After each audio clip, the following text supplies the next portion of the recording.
life is a blessing, not curse. So true. So you must live life, as I told you earlier, and you must live it playfully. Okay, you must, and we have very less time in this life, so you must utilize all the moments in your life, you know, meaningfully and playfully.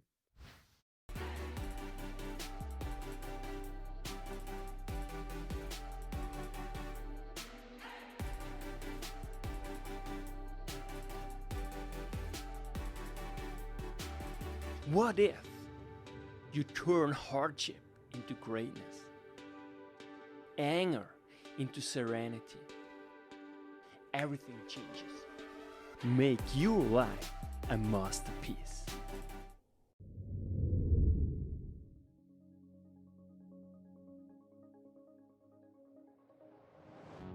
Welcome, I'm Yannick, your host, and now joining me, Dr. Moazzem Hossain.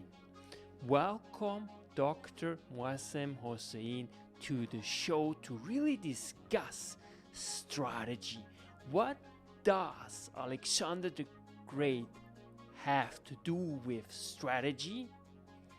Why is strategy in life, in our personal life, and also in our business life important? And how to build a winning strategy for your personal and your business life. Welcome, Dr. Hossein, to the show. It's such a treat to have you finally back. Thank you, Mr. Yannick. Um, you know, Alexander the Great, uh, I always try to follow him. It's not only me, the great political and military leaders, uh, past, present, and probably in future, will try to emulate him. And he's the only person in the history whom is being revered by all the religion, all the culture, all the creed, and all the castes. So, but this is his legacy. You know, uh, Amr bin Amr bin Alas, who conquered Egypt, it was in the year 642 during the time of Caliph Mamun. At that time, people feared that Alexander tomb at Alexandria will be also destroyed by the Muslims. But to their surprise, Amr bin Alas, he declared that his tomb to be preserved because he is one of the prophet of Islam. He said that there is a prophet named Zulkarnain, so mm, Muslim people also considered him one of the prophet. So this is how his tomb was saved. Okay. Now,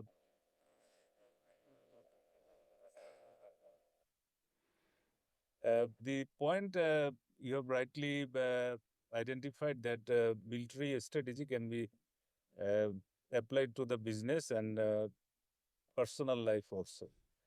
And you know the subject MBA, Masters in Business Administration, is borrowed from and to be specific, it is borrowed from the German army, and the German army is famous for their general staff branch, and it is, to be specific, borrowed from German GS staff branch. And till that, even German government is following in their public domain, the general staff branches, these policies. Though those are applicable for military, but now they are using it for their public business and other enterprises also. And you know, during the Operation Desert Storm 1, the uh, main planner, Colonel John Warden, who was a Air Force colonel, and he gave the plan, this five rings model, and according to his plan, this war was fought. And after retiring, he wrote books on business strategies, and those books are very famous also. And Lieutenant General William Gus Pagonis, who was the commander of the 22nd Subcom, he was the main man to provide all logistic supports to this Gulf War. And after retiring, he also wrote books and became the head of logistics of a very prominent business ventures. So we can go on this. There are many military leaders. They excel in writing and also implementing business strategy.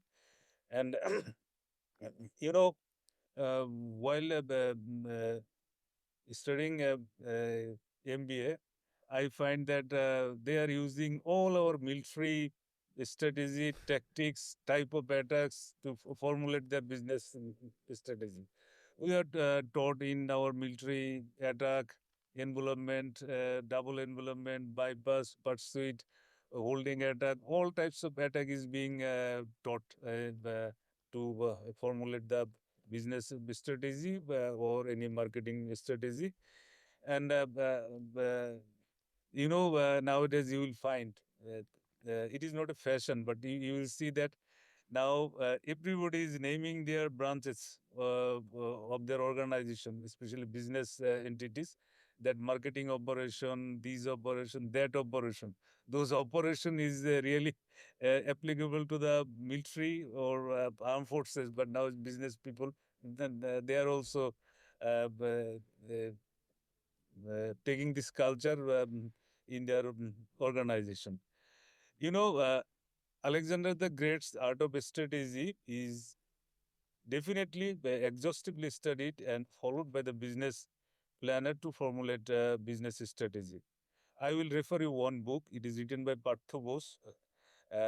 Book name is Alexander the Great's Art of Strategy, the timeless lesson of history's greatest empire builder.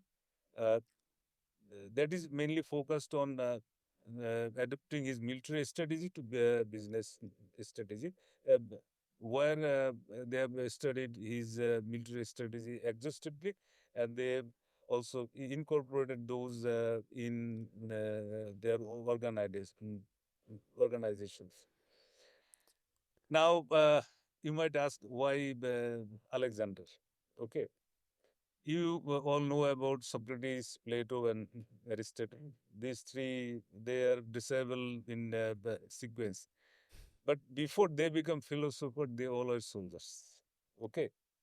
Uh, Socrates served in the military in the heavy infantry, where you need more physical strength. And he also served in war. That is a famous Greek war that is called the Peloponnesian War. In two times he served in 432 BC and 424 BC. And during the siege of Potidaya, he displayed outstanding bravery and courage, and he also saved the life of Xenophon. Xenophon is another strategist and also philosopher, and a management guru, Peter Drucker, he said to study Xenophon. You see, all these are coming. These philosopher, these, as I said, you that Peter Drucker is the management guru. He's recommending Xenophon, whom was saved by the Socrates. You know, What is the definition of strategy according to Alexander the Great? Let's just start with the definition, simple definition of strategy. Alexander didn't give any definition of any strategy. Rather, people studied him and found out the various strategy. I'm coming to the point that what he in fact you need to know his life a bit. It will be not more than 1 or 2 minutes. Then you will understand how he is being taught all these by the great philosophers. In Amazing. fact, And I love also what you're saying. You give us context, right? But I also just kind of quickly sharing what I kind of feel is like in military, it's all the more important to cut down the complexity into simplicity because you have to, it's all about life or death, right? And therefore, you have to make it as straightforward as possible in order for you to succeed. And that's really staying alive. So please okay, keep going. I'm coming to that point. In fact, Alexander was taught by the Aristotle. Alexander's father, Philip of Macedon, he established this institution of military and cultural learning at Mirzab, that is outside of the capital of Pella of Macedon, where Alexander the Great and along with his companions were taught all subject matters. Because all these companions, Alexander, Aristotle, what he first developed them that homogeneity of mind. You know, these people later on when they were in the campaign, they knew each other body language even. So now you are coming to the point of what Alex. In fact, they were taught philosophy, history, geography, biology, zoology, almost all the discipline. But the point you are now asking that what was the strategy? You see, Aristotle trained them mainly. Uh, he trained their mind to think. Remember, first lesson learned. Then collaborative approach. Then doctrine of mean. Then virtue of practice. Then culture of accommodativeness to accept the criticism. Then art of asking good questions and decision making basing on intuitions. Uh, These were the uh, uh, main this outcome in a gist.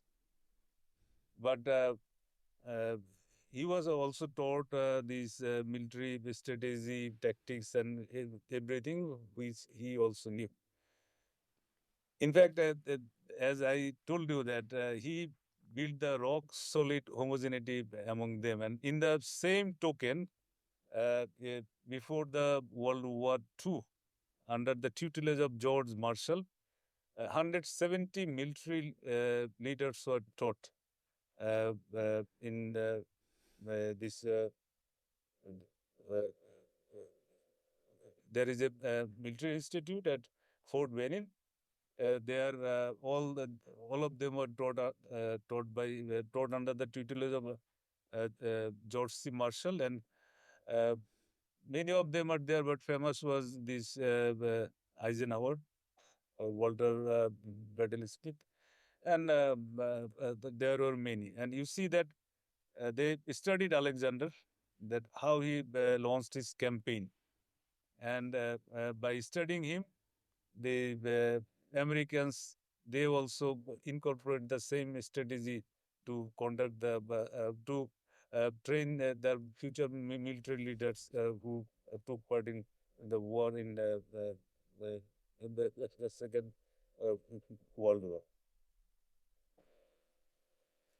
Now, as you said that now you are talking about strategy. In fact, Alexander didn't define any strategy. He uh, he himself displayed displayed his actions, and basing on that, he said that Clausewitz and others they have formulated that he used this strategy.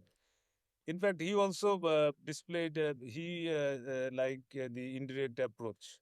You said, but this is one of the famous dictum in military. He was very much efficient in using this, and it is not only in business. It is not only in military. It is being also being used in the business and also at political level also. In China Mao Zedong or Mao Zedong. he adopted this indirect approach. His battle cry was "This is we to save Jahu." In fact, that was the indirect approach uh, that was formulated by the descendant of Sanju, Sanwin.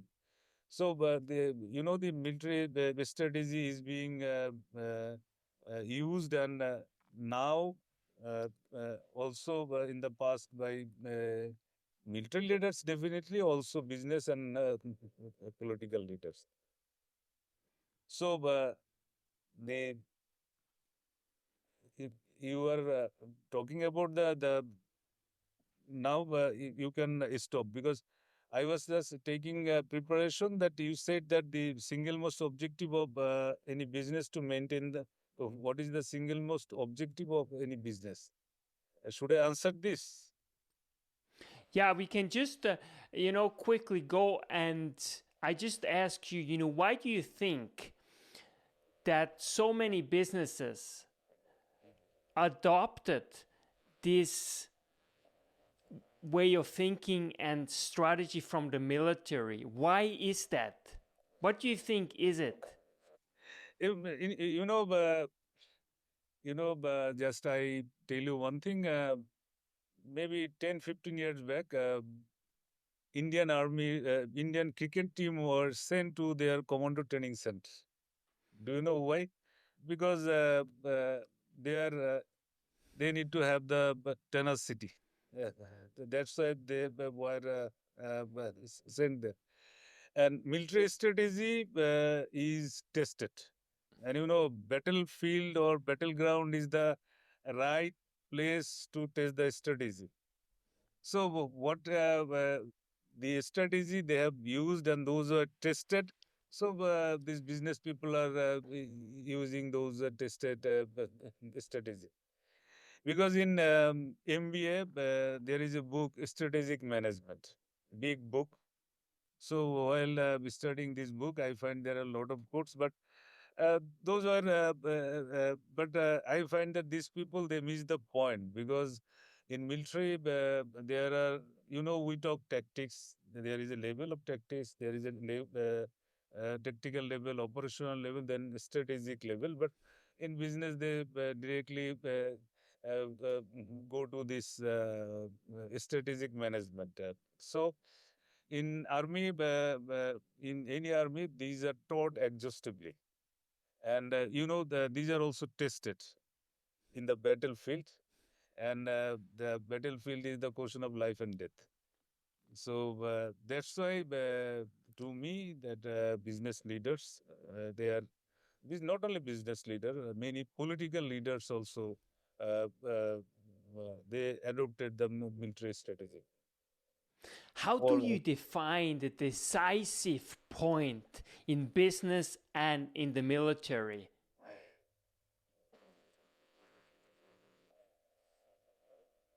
and before that, one thing I must clear you that why I was talking about Alexander the Great. That uh, in fact he wanted to conquer the world. Okay, and yeah, he has in mind to create a global world, and his synthesis was culture, multiculturalism, and he wanted to create a world in harmony with diversity. So now, in fact, you asked me about decisive point. In fact, you need to know about three of this point: this decision point, decisive point, then culmination point. Okay, these three are interrelated. Okay, then these culminating points, as you said, you asked this Clausewitz and Jomini. They espouse this idea, and later on, all the armies they have adopted this strategy. I'm not going to the military terms. Culminating point is the elasticity. It is the last point of elasticity, that last point of your strength to succeed. If you extend it, then uh, you are going to fail. So at that point of time, that means you are exhausted. So you need to regroup. So all the business planner or all military strategies, they need to find out their culmination point. That what is the they need to define their culmination point. Okay, I'm telling you in a simple language. I am not using those military terminology. In fact, it is this culmination point is taught widely, and Dr. Milan Vegov is the he wrote exhaustively about this. Then comes decisive point. Decisive point, decisive point is a point in time and space. At that time, if you act decisively, then you can reach to the center of gravity of the enemy. So you can defeat him. So in business also, you need to take this decisive decision at some point, so you can reach to your goal. And decision point is the point that if you take, you need to take some decision that will have some influence on course of action. Okay. So you see, for any business venture or for anything, you need to have this synchronization of efforts of all three. So it is the leader's ability or capability how he finds out these points, and this cannot be instilled on someone by through some method. Only it is your ingenuity after the deliberate study or practice, you can attain these qualities. And above all, it is you. This is the charisma of leader that when to uh, take decision and what decision at these points. Okay. Where do you start to find your decisive point, specifically in business? Where do you start? Is it your value system? Is it your products? What is it? What is the blueprint to really find? Decisive point doesn't relate with your value or product or anything. What this thing. In fact, decisive point in business, once you start any business, you have certain focus that you will, here first one thing, first is aim. You select your aim that you want to grow up to this or that. And also select the aim. It is said that it has to be pursued tenaciously. Aim must not be changed prematurely. And to attain the aim, you have certain objectives. Okay. So in your organization, you first set the aim, then objectives. These objectives are the means to reach to your aim or goal. Excuse me. So, you know, uh, once you want to attain these objectives, you might have certain hurdles. Okay. So, if you are in a business, you must have contingency plan. You must have a contingency plan, or then you must foresee at least minimum 20 scenarios that that you will be facing difficulties to attain your objectives. So then you need to do the wargaming. Okay. So if you tell me that as a business leader, I would have number of at least minimum 20 scenario on my to attain my objectives and to fulfill my aim. And maybe this 20, if we have exhaustive brain study and brainstorming with my people, then definitely this 20 is going to serve the purpose, but in all cases may not be. But if we practice this 20 these contingencies, then as you said, if some situation arises, COVID-like situation, as I said earlier, that black swan movement, randomness, chaos, or disorder, at that time, there you need this that is the decisive point for any critical scenario. So at that time, as a leader, then in this decisive point, I will definitely give decision or take action by combination of all of this. Okay, because Yeah, at that time, if I cannot take that decisive at this decisive moment, if I cannot give decision, and remember one thing: once a leader give decisions, and if everybody follows, definitely they are going to get success. May not be 100% correct, but they will not lose. Okay. yeah. So it's really first and foremost you have to define actually how success looks like.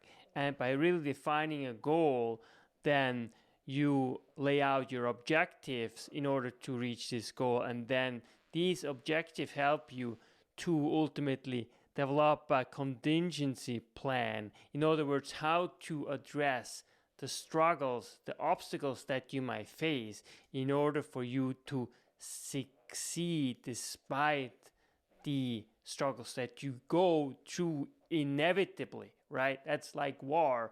You always go through a situation where that you cannot anticipate, right?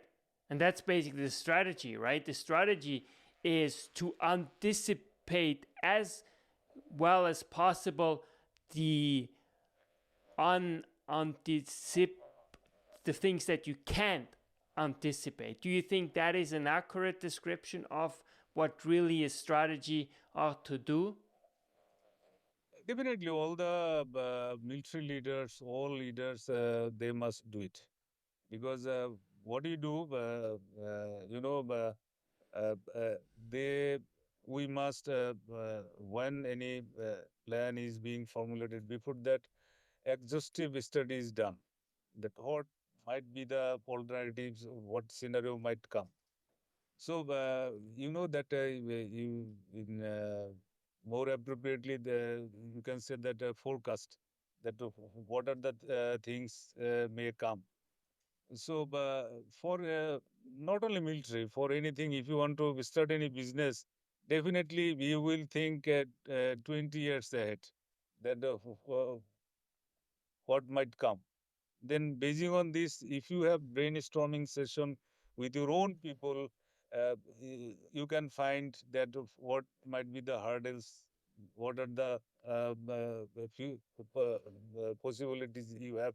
I'm talking about the success rate, or how you can do the marketing and everything. There has to be comprehensive plan uh, basing on unforeseen scenarios so that you are not caught unaware. So it is being done for any organization. It is being done exhaustively, and you might tell it a strategy. No, it is common to all because we say contingency, and now they say wargaming. Now these civilians are also doing the wargaming in their business to formulate their business strategy. So this is nothing but you remain, you know, you have selected your aim, objectives in such a way that uh, you have not overlooked any points, or you have not missed any points. Even then, you will the things are not as a straight line, or it is not too linear. There will be ups and downs. As you know that the COVID situation, there will be some disruption. But if you are prepared with this, and those are, uh, uh, have this contingency, and those are also exercised sometimes, then you will see that you will not be caught unaware. You can fare through any trouble. And these are tested of whatever I told you. What's the role of leadership in building a successful strategy? Leadership, the leadership, he gives his vision and guidelines. Okay. And the for business, these once leader, in fact, he uh, from his own or from his own experience, he decides that he thinks definitely leader he thinks ahead, and then he uh, uh, gives out his strategy. And here, one thing, once he gives the strategy, and it becomes very difficult task for him to transmit this strategy in terms of vision and mission to his undercommons. So definitely, leadership he will formulate the strategy and also mission, vision, and the difficult task for him is to transmit those to his people and implement it on ground. Why do you think this is so difficult for a leader to ensure that strategy is implemented effectively and efficiently? You are dealing with man, not machine. So man is the complicated machine. So in military, uh, we are taught first and foremost principle, and I also believe in it. This is the principle. If it follows, then any leader will become successful. That is the know your man. There are many leadership principles, but this is the I must and this is the only principle. If any leader follows, he will be successful because once know your man means you know his personal life also. You know everything of him. Because if I know Mr. Yannick, I know that he has a girlfriend and now they are having these difficulties, this, that, or this. Then I can, uh, before tasking him for something, then as a leader, I will think that this is not the right time for him to do this.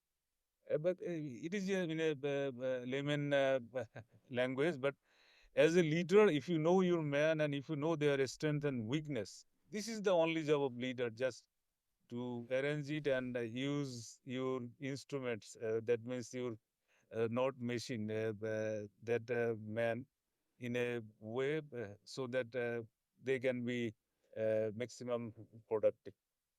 Okay. What are the attributes that a leader has to bring to the table in order to influence and make his men do the things that they are supposed to do? As you say, you are dealing with man, which is really, really difficult. So, therefore, you have to know thyself, but also know your man, right? So, what are some of the most important attributes that a leader needs to have in order to implement it? First, you know that leader knowledge is the first and foremost requirement that has to be there. Then courage is has to be there, and also that leader must have the tenacity. Then uh, he there are leadership traits. It is almost 10 to 11. All these leadership traits a leader must possess, like humility, moral. Then he must have the flexibility of mind. Okay.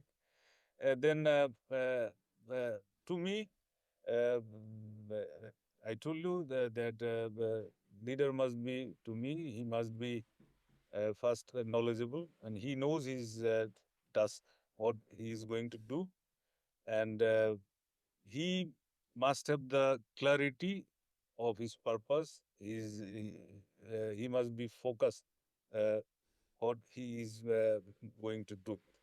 So, if you have the clarity of perception, what you are going to do as a leader, this is the first and foremost requirement. Then, if you know your path, then you can formulate the strategy. And as you said that now you have people under you, and you know X can do this, Y can do this. Okay. Now you said the important point that how you can instill them. Okay. And there is a this is common saying that leading by example. Okay. And another thing, leader must have the integrity and honesty. If you are, if you have this, and if you are impartial, and if you have the element of justice, you will become successful. Because all your people will follow you, and leading by example. That if you what I used to do, that I used to remain with my people. Uh, it's not that I don't trust them, or I don't believe that they can do it. I know, because once I give someone some task, definitely I know that I also give him the means, so that he can achieve the end. And as a leader, I can foresee where he can falter. But I told you, as a all military leaders and all good leaders, they always remain connected with their undercommands. So if any leader want to be successful or instill his ideas, uh, it cannot be instilled in one day, but minimum it needs 6 months to 1 year. You can change the culture of any organization, or you can instill your ideas to your undercommands, because you need tenacity to follow up all this. And from my personal life, I've seen that it acts within short span of time, within on, there is always resistance to change. So people might not accept any change or anything. So as a leader, you need to influence people, make them understand. And last but not the least, it is the battle of wits. Because so if you have the dialectic culture in your organization, definitely your people will ask you a lot of questions. If you can convince them, definitely they are going to follow you. So, one thing that is certain, as a leader, you must know that your follower, your undercommand is following you, so they know exactly what you are. So, if they know that you are really well founded on the knowledge, on your task, on your leadership, then definitely there is no point of you know thinking negative that your people will not follow you. You can they will follow you, and you can rejoin at your organization. How does a leader keep his focus and clarity while dealing with competing faction within an organization? How do you do that? Step 1, 2, and 3. Okay. Uh,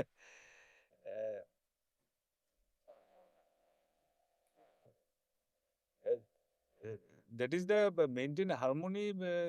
You are talking that how to maintain harmony in the organization. Exactly, because sometimes the Yeah. leader he has, as you just laid out, it's very important. He has to nurture his man, right? He has to know his man, but also at the same time, he has to keep the focus and clarity of the strategy, of the vision, of the goal, right? That you so nicely laid out. And therefore, he also at the same time has to deal with at times competing forces within his organization. So, how does he do juggling this, keeping the focus, but also at the same time keeping his man engaged, in harmony with one another, and also lastly, how to actually deal with competing narratives, competing factions within an organization, because as you said, man is very complicated, right? So how do you do that? These are very simple. I'm telling. I'm telling you from my uh, own service life. Though I will just give you an example of one. I was Dean Faculty of Business Studies in Bangladesh University of Professionals. I had under six departments. So once I joined, these business faculties, these are, interrelated. I find that all the departments are isolated. So uh, it took 1 year for me to bring all of them in the same platform. It is me. I formulated this idea. I had been telling them that the subject in marketing department, this subject is taught. Management department, this subject. Those are interchangeable, and we made our faculty as a team. And for doing this, uh, I had to be persuasive and I had to be tenacious so that and each week I used to conduct one meeting with all the faculties uh, so that they all are united and at the end of 1 year they all found that this business faculty is united together. Now I'm coming to your point, that is the harmony. Harmony is a way of life and can be uh, achieved, if people are aware about it. If you are not aware about the harmony or this way of life, and so uh, this cannot be implemented in your personal life or in your organization. So, as a leader, if you select the strategy that there has to be the culture of harmony in your organizations and how you are going to achieve it, if you transmit and practice in your organization, definitely it is going to have impact. And I can assure you, it will not take more than 1 year to set up this organizational culture of harmony. You can hire me for any organization. I will ensure and implement it. Now, c- uh, you know, if you as a leader, you asked me earlier also, first thing is the establish justice. Okay. If you can establish justice uh, in promotion, posting, these facilities and others, then definitely you will achieve harmony, but there will be people, even if you do the justice, they will say that he is not being evaluated properly. So here I will go back to the Koitillo, the you know uh, 4th century, these political and also military thinker. He was the national security advisor of Chandragupta Maurya. In fact, he, along with Chandragupta Maurya, they established this Maurya dynasty. So he established a efficient administration. His administration was survival for the fittest. Okay. So here he, incorporated his incentive policy was reward and punishment. The reward and punishment or incentive policy that was monetary. He used to task someone, this is the task I give you. If you can do within this time, you will get this amount of money as a reward. If you can do in a more less time, then you will get this money. And if you cannot fulfill that time, then you need to pay as a penalty. In fact, why I'm telling you, you see, money is really a motivating factor. Credit and recognition, these are abstract things. These abstract thing causes disharmony within your organization. Someone is more recognized, someone in the leader is giving more credit to someone. But if we, other than this abstract thing, if things are measured in this money, award, and punishment, everything, then uh, it's in my view that these friction, fog and friction can be reduced. and it is tested because money is really a motivating factor. And even after that, that mm, there will be someone, but in my own experience, I have seen if leader is honest and he just establish justices, that organization succeeds. And if he always remain connected with the with his people and have empathy to all of them, and with this we can achieve harmony in organization. And more important thing that people needs to be taught what is harmony and how harmony helps to empower everybody. Okay. Uh, Brilliant. I also think, and let me know what you think, but I think that it's more important the harmony that you create within an organization than what you actually do. In other words, you always should put harmony first. So, what do you think about that? Because it's actually hard. Because you, to some extent, go beyond of what you're actually doing, but you're always contemplating also the intention behind what you're actually doing. And the outcome should always be a great product, but also at the same time a great harmony within the organization that then ultimately extrapolates outside. Mm. Yeah, you are also right. So, but if you can harmonize your organization, you will see that uh, uh, people will have synchronization of efforts in a synergistic whole. But they will not have a lot of, heart burning or backbiting or any other thing. So, harmony is asset for any organization. And as a leader, one must strive to achieve harmony in his or her organization. And If, also, I think, according to you, let me know what you think. Do you think harmony is kind of the precursor for success in the sense that harmony is really the blueprint of infusing people with playfulness because you are an advocate of playfulness. So tell me the relationship between creating harmony within an organization, but at the same time keeping alive this playfulness, this engagement with each other, this dialectic but also dialogic approach in order for us to elevate our products but also our relationships in between us. but, your first point was correct. But if you do not have playfulness, you will not achieve harmony. So, playfulness and harmony is complementary to each other. So, how can you achieve harmony if you do not have playfulness uh, in you?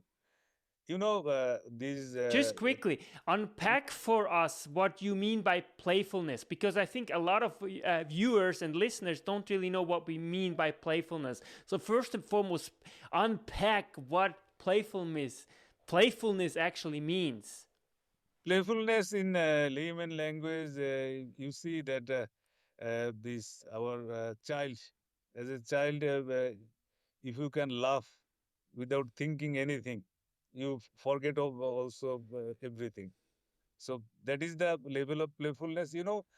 Uh, suppose you are watching a football match. You are seeing that some of the famous scorer he has scored a goal, and you are just jumping and shouting goal.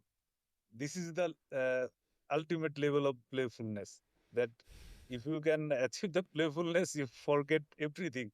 So always, uh, uh, this has to be also taught people that if you can attain this playfulness, you will not have any difficulties to face any situation in your life. I You will definitely you will face lot of difficulties, but if you have this playfulness, you will see you will not harm inward. You will not harm yourself. You can face everything playfully and also achieve harmony. Do you think playfulness is basically a recipe for you ending suffering?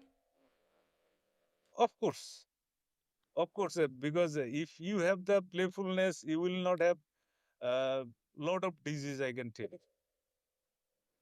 At least you will not have. Uh,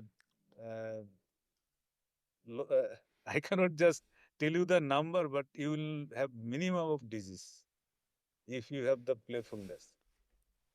But the bare minimum disease, there might be some bacteria, virus, this, that. But if you have the playfulness, hopefully you will not have the bare minimum disease, or you will not have any disease, be it physical or mental, if you can attain this playfulness.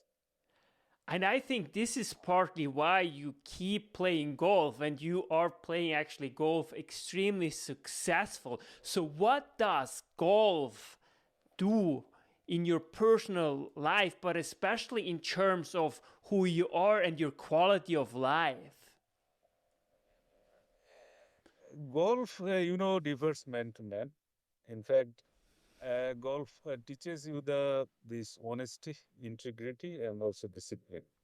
Okay, because you are playing alone, you are playing with yourself. And for me, I play golf every day just to relax. Okay, not only relax, you can say that to achieve the playfulness and also harmony with the nature. So once I work for 3 hours in this green, it really energizes me. I see a lot of insects, trees, birds, everything, and I play.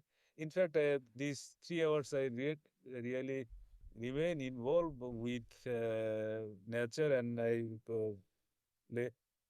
So, um, at the end of the day, I just totally get energized, and that is the reason I play golf. This is the lesson for me. Okay. How do you incorporate playfulness in a strategy, whether it's military or business or life strategy? How do you integrate, infuse playfulness into it? It is a individual style. So I interact with everybody from lowest level to top level. So I there are people that there's some leader they think that as a senior leader you must not go below this level, this that. I don't accept those things. So I interact with all. And I interact with their terms. So I give them a feelings of the fear-free lifestyle. If you can eliminate fear in your under commands, in your people, you will see that they will be tremendously productive and they will attain this playfulness. To attain playfulness, first and foremost requirement is to shun this fear. So wherever I worked, I tell my people, if you cannot do this, then what is going to happen? Because for this, uh, uh, you know, I tell them definitely you will try. There is a saying that you must not fail to try, but uh, uh, you must try and fail. Doesn't matter. So you tried and eliminate fear. You will achieve the playfulness. Do you think fear is also the reason for procrastination? In other words, procrastination really Yeah, is I an heard it. underlying fear that we have in order to not to fail. These are the new word I saw. It is running in the social media, and the people are talking about this. And fear is coming from your leader, okay, in your organization. And I told you some other day the megalothymotic leader. that I am the boss, that really generates fear amongst his undercommons. So there, it varies leader to leader how you will, whether you will generate fear or you will generate playfulness. Uh, uh, uh, it depends because if you have this megalothymotic attitude, then that organization will not grow. Definitely, that can work. That under command they can work, but they will not have playfulness and they will not do things from their heart. So, uh, to me, if you can eliminate fear, and it is nothing to a leader. If you give people, if I have seen in my throughout my 36 years of service life, I worked. People say that someone is trouble people, but they never gave me trouble because why they will give me trouble because he knows what is his job, what is his task, why he will not do that. I never had to bully people. So, but if they can work with me or work with X, work with Z, why they cannot work with others? Yeah, there are people. I also worked under very tough commander. They used to come in the morning and used to leave office at uh, uh, morning 5 o'clock. Okay, so we worked with these people.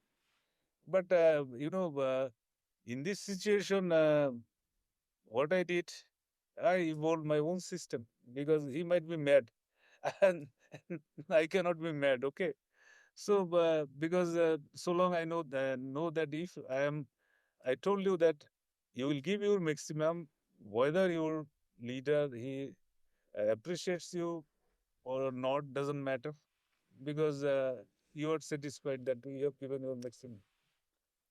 So you have been asking me continuously that how to achieve playfulness, that is eliminate fear. Then you can achieve the playfulness in your own organization, and these are tested. I have tested in my personal life. Okay, and as a leader, you must um, shun the false vanity. Okay, that that is also detrimental to achieve playfulness or harmony in organization. You must be you must be also playful with you must achieve playfulness first, then you can transmit uh, to your people. So now your first advice to help your man become fearless is what? What is the most and most important action that the leader can take in order to make his man fearless? You know, we always live in fear. You know, if you have 100 men or you try to know as much people as you can, but there are different tier of leaders. So as a top leader, uh, you cannot go down below, but you make a system that your orders are passed or transmitted uh, to the below without ambiguity, with clarity. Okay. Now, uh, if you will have lot of dialectic session with your people, and this is must, and it should be formal, informal, or anytime you are. So at that time, if you tell them that these are very simple thing, I can tell you that first principle is that if you can tell your people that if you cannot do anything, just tell clearly that I have some difficulties, I cannot do this thing. Honesty, very good. Yeah, Yeah. honesty. So for this, you will not be penalized for this thing. In fact, it is your ingenuity how you create this environment. And you can understand if everybody comes to you, for everybody comes to you candidly, that, sir, I have these difficulties, I have this. Uh, b- uh, the- these are the barometer. You can test it. That if uh, junior most person can come to you, and if he comes to you to tell you certain ideas or to tell you his difficulties or anything, then you can measure that you have created a organization where there is no fear. Okay. So basically a measure of your leadership success is actually trust. The trust that you build in other people to actually Exactly. ask you. You have told the right points. Trust is the first and foremost thing between leader and that. If anyone breaches the trust, then both of them are gone. Okay. Leader also gone, ladies also gone. So, this is the parameter of relationship between leader and lead. This is trust that your people will not deceive you. If you know that if he cannot do things, you will say that I cannot do things, or you make such congenial or harmonious atmosphere in your organization. If X cannot do, automatically Y will do it, and you can generate. You can achieve this if you have if you have generated an environment of uh, uh, playfulness and fair free environment. People mm, doesn't sometimes need many things. Only simple empathy is motivated people more than anything. At least if you ask someone how are you, that becomes a very motivating factor for them, or very energizing factor for people. I've seen in my personal life also, in my service life. So it is the ingenuity of leader that how and things are not that difficult. There is no rocket science. Okay, and regarding playfulness, I referred you about these this Krishna and his life, and one of our poet, his famous poet, we call him rebel poet. He wrote in Bengali, "আমি জাহান্নামেও বসিয়া হাসি পুষ্পের হাসি." That means I love the laugh of flower in the hell. Okay, you see, since I am translating it from Bengali, that আমি জাহান্নামেও বসিয়া হাসি পুষ্পের হাসি, that I laugh the laugh of flower, means full flower, uh, by sitting in the hell. That means, you see, someone is sitting in the hell and he is giving the laugh of a flower. So, not as a leader, everyone should have, everyone must achieve this type of, uh, fear-free life. That is the main first precondition to achieve uh, playfulness. And I also want to ask you actually, and that's Carl Jung actually who said that we can only know what's good if we also know the bad. In other words, we only know light when there is darkness, and darkness when there is light, and therefore it's a constant interplay of, as you say brilliantly, really the playfulness, right? Because the beauty of life, or the fortune that we have, we only recognize it truly, truly once we lose it. Okay, thank you. Excuse me. You know, most of us consider life is a curse, not blessings. But Not me! remember, life is a blessings, not curse. So true. So you must live life, as I told you earlier, and you must live it playfully. Okay, you must, and we have very less time in this life, so you must utilize all the moments in your life, meaningfully and playfully. So if you have this thing in mind, you will see that you will, as this poet said, that he can give love of a flower while sitting in the hill. Hill is the most point for anyone. You should conduct your life like that. Even if you go to the hill, there you laugh and enjoy. Okay, achieve the joy and blissfulness. Everyone should strive for this. Now, for our listeners and viewers, how can they start implementing or foster, develop a way of playfulness that is truly life giving and that they really accelerates their own strategy in life, but also their own gift and blessing in life?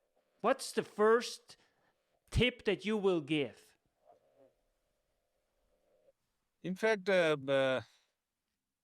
there has to be some interactive session with these people to teach them this thing. Okay, these in our life or in your practical life, you see many things. So we measure things in terms of facilities, these, that. So this is also a learning process. Okay, if you want to answer me in one question, it is very difficult to answer, but I can tell this much that if you want to have playfulness, then first and foremost thing that from today you forget fear and go to the nature. You see the natural world, how it moves, and there uh, you will have, if you are onlooker of the nature or if you go there, definitely you, even if you do not know anything, just go to the nature, sit there for sometimes. Okay.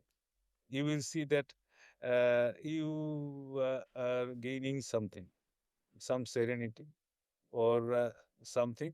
That is the beginning point, and then this is really very initially, if you are not taught that you need to achieve playfulness and what is playfulness and how you can achieve it, it is very difficult because most of our people that you see that we compare.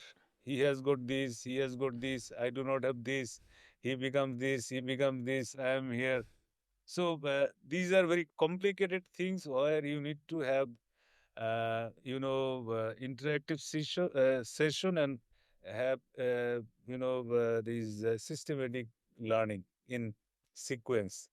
And it doesn't take much time. Then you realize, then I believe once you realize and if you practice at one point of time, you will have to resort to this playfulness.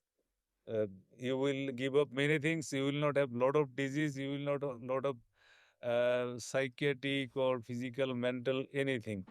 So one needs to learn this technique. It's so true, and that's also what Carl Jung actually says. In order to be transformed, especially when it comes to fear, you first and foremost you have to actually confess that there is such a thing as fear. Then you have to be able to explain it to yourself, and then you have to educate yourself, developing the tools within, right, to actually address it, and then ultimately you are ready to really face it, and then you are also much more likely that there is a chemical reaction that transforms you into a new, different meaning, and that's a whole process. And therefore, I would always say that life is a process. The goal is the journey. It's never the end, right? Again, and also when there is death is just a transformation of energy, because everything is energy, right, in our life. So to change the way we look at reality is also very important. And I truly agree what you were just saying. And actually, the next episode we will actually do a live stream, so people can actually also ask you questions, and then we people can really ask me walk question, through it. And this is brilliant, and we will really leave it at that, and we will continue this journey with you, Dr. Moazzem Hossein, to really continue this journey, because you are really one of the prime leaders in the world when it comes to really harmony in diversity, and that's really the goal. So I think we answered the question how to develop and forge a strategy in order to live a better life, but also to run a better business and a more fruitful life as a whole. Okay, here one thing I must tell you that I told you that I am onlooker of the nature. I look for every solution in the nature. Okay, so as a leader, you must have the ants policy. Ant, what they do? They preserve things, and they can anticipate that there is a deluge or any natural calamities. So you need to have these antennas of ant, and also the strategy how they are preventing it. Okay, then heron or these cranes. Have you ever seen how they hunt once they go for hunting any fish? I have seen, they. I have seen how meditative they are. I've been playing golf in our the number one golf club in our country, and in T number 13, we are 4 players. We had been playing a tournament, and 4 KD there was 8 person, and just in front of the tee, just within 2 to 3 meters, there was a heron, and he was in hunting some insects, and he was unaware about whole environment. So meditative, so cool, so focused. So if you want to have, and he, we are 8 person, and we had been, because I didn't play the ball because I know he was just in front of me. So you see, he's so calm, so cool, but and so meditative, so focused. But once he catches the prey, and that time he has so agility and with his feet. So there are many things in the nature. If you can have this ant strategy and heron strategy, if you study it by yourself, you see you can attain success. So you need not to go to many. Okay. Dr. Moazzem Hossein, thank you so much for being a blessing to me and really the world. Thank you so much for your time. Okay, thank you. So, Dr. Moazzem Hossein. That's why knowledge matters.